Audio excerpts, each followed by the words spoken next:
Polícia Federal investiga a relação de Daniel Vorcaro com Jacques Wagner, líder do governo Lula. Apura-se o esquema do banqueiro deu para o senador do PT um apartamento de 2,5 milhões de reais e também propina no valor de 3,5 milhões de reais. O senador Jacques Wagner do PT, líder do governo Lula, foi alvo hoje de busca e apreensão da Polícia Federal, que investiga o escândalo do Banco Master. A nova fase da Operação Compliance Zero apura-se o esquema do banqueiro Daniel Vorcaro deu para Jacques Wagner um apartamento de 2,5 milhões de reais e também propina no valor de 3,5 milhões de reais. Manda no Brasil não é o Alexandre de Moraes. Sinto lhe dizer, não é. Sabe por quê? Alexandre de Moraes não manda derrubar avião. Alexandre de Moraes não manda matar. Alexandre de Moraes, ele mata por omissão, como ele fez com o Clezão. Mas ele não tem poder de fogo. Quem tem poder de fogo é Lula, é Dirceu. Assassino nessa história toda é Lula e Dirceu. Quem manda em grupo terrorista em território nacional brasileiro é Lula e Dirceu. Quem manda em terrorista na América Latina é o Foro de São Paulo. O poder da América Latina é o Foro de São Paulo. É o Lula que não quer os Estados Unidos chegando pertinho do Maduro. É o Lula que não quer o narcotráfico da Colômbia sendo atrapalhado. É o Lula. Então tá até que falar igual o Alckmin, não. Lula! Lula! Primeiro, dizer que nós não estamos aqui a julgar Lava Jato. Não vou avaliar Lava Jato, não é o objeto do julgamento. Nós estamos aqui a julgar a maior fraude financeira da história do nosso país, e se não a maior, certamente uma das maiores do mundo, da história. E essa fraude tem algumas peculiaridades. Não é simplesmente um crime do colarinho branco. É mais do que isso. Não são simplesmente atores num gabinete na Faria Lima, nos palácios, que praticaram fraudes e crimes de corrupção, de lavagem de dinheiro, de prejuízos ao sistema financeiro nacional, de dilapidação de um fundo garantidor das poupanças do nosso país. Não. Aqui há contornos de máfia. Há contornos de crime organizado mafioso. De fuzis, de metralhadoras, de armas raspadas, de infiltração no sistema policial. Não tenho medo da morte, quanto mais de ser ministro de um tribunal. Não tenho medo de combater o crime aplicando a lei. Não tenho medo de absolver quem é inocente. Meus amigos, atenção, atenção, porque realmente a corda arrebentou para o lado de Lula e Alexandre de Moraes. Sim, Mendonça manda um recado duríssimo e ele diz que vai até o final e quer ver Lula, Xandão e os envolvidos com o escândalo do Banco Master atrás das grades. E acredite se quiser, ele diz, se necessário, mandaria Trump intervir em tudo isso e dar um basta nisso. Gente, realmente o que eu vou mostrar aqui nesse vídeo está fortíssimo. E você acredita que o fim de Lula e Moraes está chegando? Comenta aqui embaixo, segura aí, porque esse vídeo realmente é bombástico. Antes de continuar, por favor, preste muita atenção. Eu preciso da tua ajuda, que você me ajude agora mesmo, deixando o teu joinha para esse vídeo e compartilhando esse vídeo com os teus amigos, para que o YouTube não enterre esse vídeo. Eu preciso muito da tua ajuda, gente. Já deixa o joinha agora mesmo. Se você não é inscrito, inscreva-se aqui no canal. E sem mais enrolação, bora direto para esse vídeo que realmente tá forte. Prensa realizada hoje, Donald Trump classificou o Brasil como um país politicamente perigoso. Ainda, Trump confundiu Eduardo com Flávio Bolsonaro ao comentar a decisão do Supremo que condenou o ex-deputado a 4 anos de reclusão. Yeah, no, we did. How was it? I spent a lot of time with him, actually, and it's become a little rough country, right? Politically. been a little dangerous politically. You're talking about Brazil, yeah? It's been nasty. E o presidente Lula comentou a fala do presidente Donald Trump. Eu acho que ele conhece pouco o Brasil. Se ele conhece o Brasil pela relação que ele tem com a família Bolsonaro, ele desconhece o Brasil. O Bolsonaro já está preso. O que nós achamos é que os bolsonaristas que estão nos Estados Unidos, que vai por alguns delegados da Polícia Federal, que estão lá como Ramage, que vai pelo pessoal Cláudio Magro, sabe, da Refide, onde nós prendemos 250 milhões de litros de gasolina, que eu entreguei para ele a fotografia e o endereço da casa que essas pessoas estão em Miami. Que eles poderiam entregar para a gente isso. Quer combater o crime organizado? Entreguem os bandidos brasileiros para a gente poder prender. A Polícia Federal está ávida para ir lá. Até o Ramage já foi preso, mas eles soltaram. Lula também afirmou que Donald Trump pode ter preferência pela família Bolsonaro. Ele tem direito de ter as preferências eleitorais dele, as preferências ideológicas deles. Eu só espero que ele não fira o código de ética entre as nações que querem ser respeitadas na sua soberania. Só espero isso. Para mim, ele pode continuar gostando do Bolsonaro, do pai, do filho, do neto, não tem nenhum problema. É um problema dele. Afinal de contas, gosto não se discute. Agora, não se meta nas eleições do Brasil, porque as eleições do Brasil é um problema do Brasil. Pois vários pontos. Primeiro, o Lula que se vangloriava de ter uma química com o Trump, de poder resolver tudo conversando com o Trump diretamente, uma linha direta, né? Planalto, Casa Branca, ele foi lá, o Trump ignorou o Lula no primeiro dia, no outro dia trombou na frente, deu um oi e foi embora. Então, essa química evaporou como água debaixo do sol. Não existe química nenhuma e o Brasil vai receber um imposto alfandegário americano adicional de 37,5%. E o presidente Lula, que tinha uma ocasião de evitar isso, demonstrou mais uma vez que não consegue resolver nenhum problema do Brasil, muito menos problemas tão graves como esse de política externa. Agora, as frases do Trump são autoexplicativas, né? E são muito graves, porque é sobre a percepção que os americanos e boa parte do mundo tem sobre a situação política brasileira. Além de dangerous, né, de perigoso, ele usou outra palavra muito clara, nasty, que em bom português significa nojento. A situação política no Brasil está nojenta, segundo Donald Trump, porque não é possível achar normal que o Supremo Tribunal Federal, ou melhor, uma turma do Supremo, a primeira turma, ontem condenou Eduardo Bolsonaro em um processo farsa, claramente político, para retirar Eduardo Bolsonaro das urnas na eleição deste ano. Então, um processo viciado por inúmeros problemas, inúmeras irregularidades e com um conflito de interesse gigantesco por parte do ministro Alexandre de Moraes, tanto que até a Defensoria Pública da União, que não é um baluardo bolsonarista, por decência, disse que, no mínimo, Moraes tinha que se declarar impedido e foi rechaçada, porque Moraes disse que não, quem manda aqui sou eu. Moraes é o nome Luís XIV da justiça brasileira, né? Luís XIV é que o Estado sou eu, Moraes, a justiça sou eu. Então, a percepção dos americanos é que no Brasil as eleições esse ano serão fraudadas, como foram para eles as últimas em 2020 nos Estados Unidos, e portanto algo, se a lógica, né, a consequência lógica, algo deverá ser feito sobre esse caso. Vamos ver o que eles vão fazer e como esta percepção vai se reverberar nas eleições brasileiras de outubro. Primeiro, dizer que nós não estamos aqui a julgar Lava Jato. Não vou avaliar a Lava Jato, não é o objeto do julgamento. Nós estamos aqui a julgar a maior fraude financeira da história do nosso país, e se não a maior, certamente uma das maiores do mundo, da história. E essa fraude tem algumas peculiaridades. Não é simplesmente um crime do colarinho branco. É mais do que isso.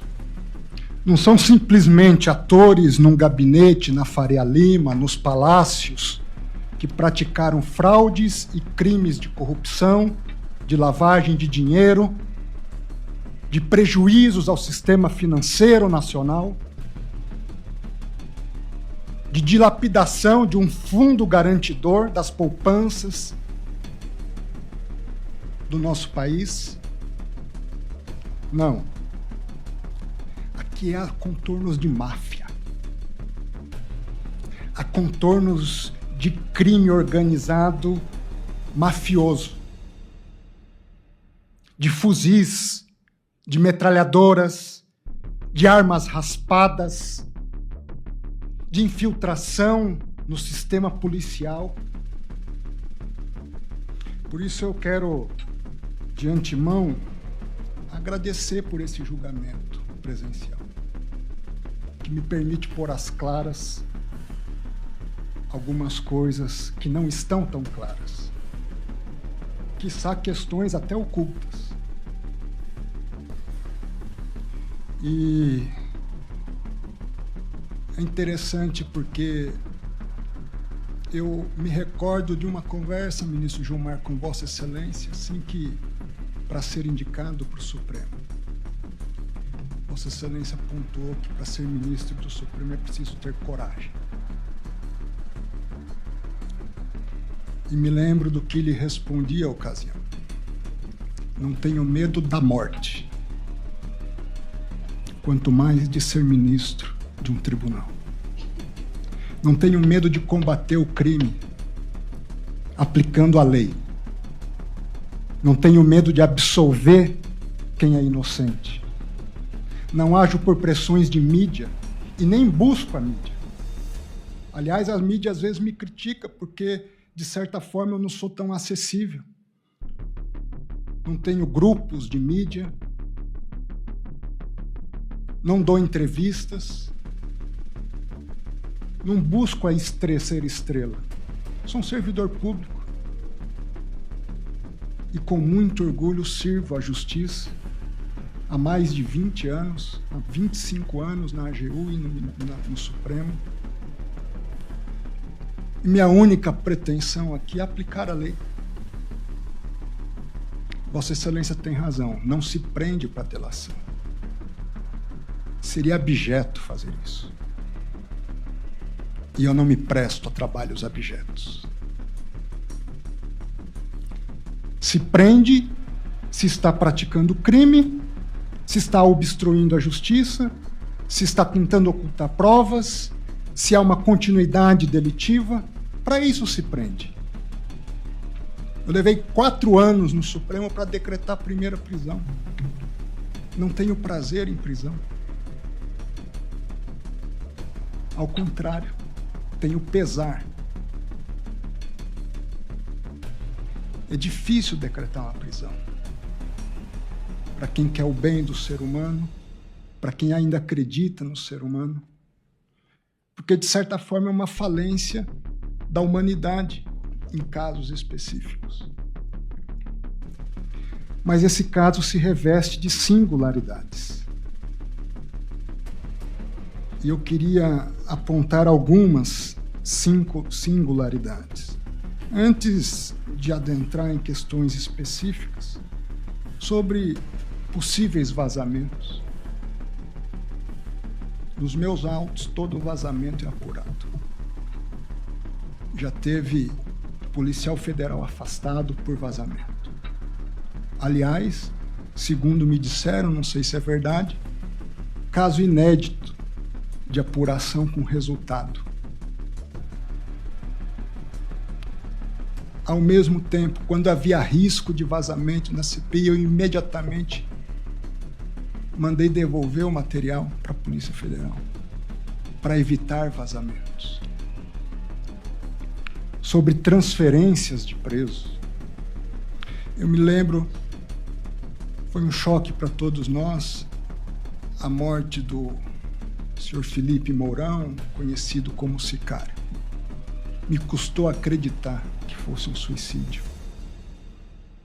Infelizmente, eu tive que ver a cena, uma cena dura, doutora Cláudia, ver um ser humano tirando a própria vida. Lamentável, mandamos investigar, ministro Cássio, com a suspeita de que pudesse ter sido uma queima de arquivo, alguma coisa do tipo. Mas todos os indicativos até agora da Polícia Federal indicam que não foi isso. Foi um ato voluntário dele. As razões nós não sabemos ao certo, mas não há um elemento de instigação que tenha sido verificado para a prática de um ato atentatório contra a própria vida. Naquele momento, a Polícia Federal, muito preocupada, entra em contato com o meu gabinete, comigo. Como nós não sabíamos o que se sabia, ministro Cássia, que havia envolvimento de um crime organizado pesado, uma turma com sicário, com policiais federais infiltrados na organização criminosa, com um grupo de hackers, ainda todos desconhecidos. Era com o risco da integridade física de Daniel Vorkar. E num ato momentâneo, a Polícia Federal pede para que ele vá para um presídio federal, porque não se sabia a penetração desse crime organizado todo. Às vezes é uma comida envenenada, às vezes é uma água, e se apaga uma pessoa ou se apaga um arquivo. Tomei a decisão única e exclusivamente para preservá-lo naquele momento. Uma decisão dura, mandar para o presídio federal. Tomo a decisão, chamo os advogados e digo o seguinte para os advogados. Diante do quadro atual, se os senhores têm segurança da integridade física do cliente dos senhores, em um outro local eu transfiro. Os próprios advogados, nós não temos também, ministro. Então, assim que nós tivermos o melhor esclarecimento das coisas, na primeira oportunidade eu devolvo ele para um sistema menos rígido. Foi por isso que ele foi para lá, ministro Gilmar. Para preservar uma vida humana, por mais duro que fosse. Não foi por outra razão. E tive a deferência com a defesa de expor isso. Mas nem a defesa se sentiu tranquila de que em outro local o cliente deles estivesse seguro.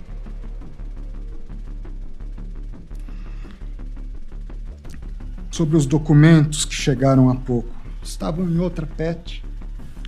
Agora, foram juntados há 10 dias atrás. Eu mesmo não tinha me detido sobre eles. Agora, eu fiquei sabendo hoje, por volta de 9, 10 da manhã, do processo. Imediatamente eu dei ciência a todos.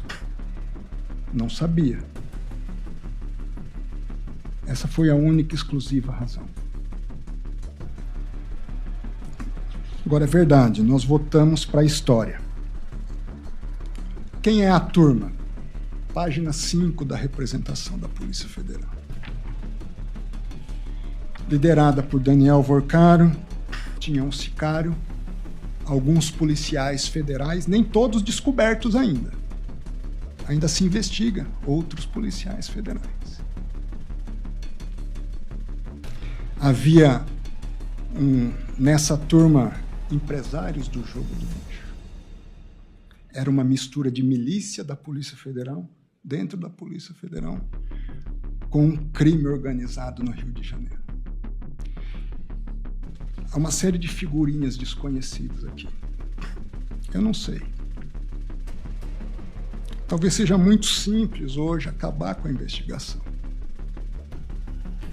Basta alguns desses desconhecidos talvez atentar contra a integridade física do relator. É disso que nós estamos tratando. Eu não sei. Eu sei que hoje, para parar do jeito que está, o polo mais frágil sou eu. Mas, como eu disse, é preciso ter coragem. Realmente o que está diante de nós não é apenas uma troca de críticas, é um embate de força, é um choque de liderança e é uma disputa que realmente Lula vai se dar muito mal com isso. De um lado, Lula mantendo sua posição, enfrentando, sendo contra as atitudes de Trump, defendendo ditadores. Do outro, Trump mostrando que não aceita ser confrontado sem resposta. E quando dois líderes com esse peso entram em rota de colisão, o sistema treme. Porque é o seguinte, Trump ele não fica em blá blá blá, em palavras. Ele já deixou claro que chegou a hora de agir. E se essa questão continuar escalando, 2026 pode não ser apenas um ano de eleição comum, pode ser um ponto de virada histórica, que realmente Trump não vai deixar barato o que Lula está fazendo. E você que me assiste, é a favor que Trump dê um basta em Lula e no STF nesse sistema? Comenta aqui embaixo, deixa a tua opinião, compartilha, deixa o joinha. Se você não é inscrito, inscreva-se aqui no canal e ajude a nós a chegar a 1 milhão de inscritos. Deus abençoe você que assistiu comigo esse vídeo. Fique com Deus e até o próximo vídeo, se Deus quiser. Fui!